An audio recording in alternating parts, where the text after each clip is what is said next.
Dobrodošli ljubitelji motora. Današnja emisija je posvećena kanalu Škola dobre vožnje.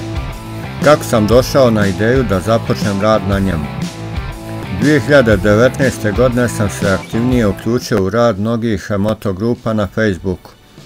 Iznenadilo me kad sam vidio da skoro svakog tjedna se javlja o nekom udesu na području Balkana u kojem je učestvovao motorista. To tko je kriv za udes je manje važno. Važnije je da se jedan život ugasio bez potrebe, a to mislim da svi želimo da izbjegnemo. Edukovanjem i ukazivanjem na opasnosti možemo svi zajedno da mnogo učinimo.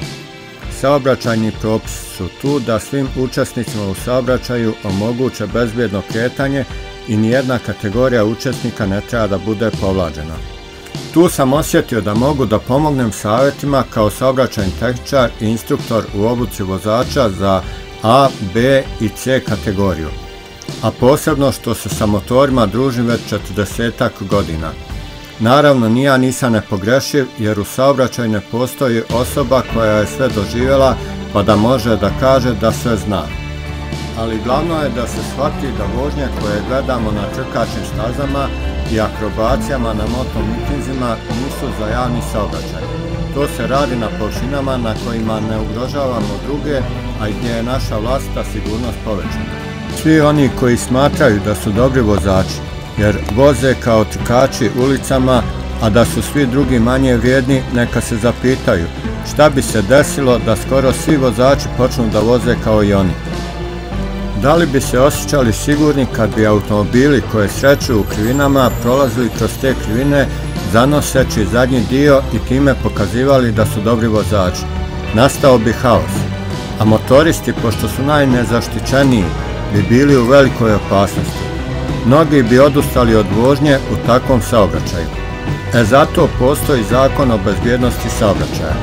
Pravila su tu da ih se svi pridržavaju, a vozači koji voze po propisima su baš dobri vozači.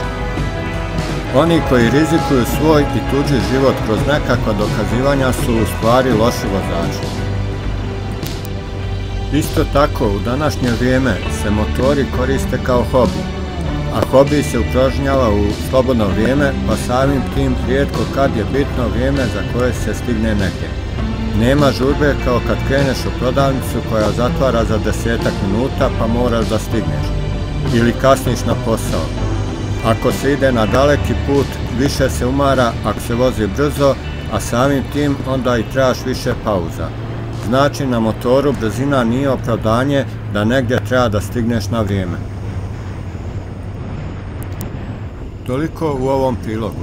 Ako vam sve ovo izgleda zanimljivo, pratite moj kanal. Trudit ću se da ne iznevjerim vaša očekivanja.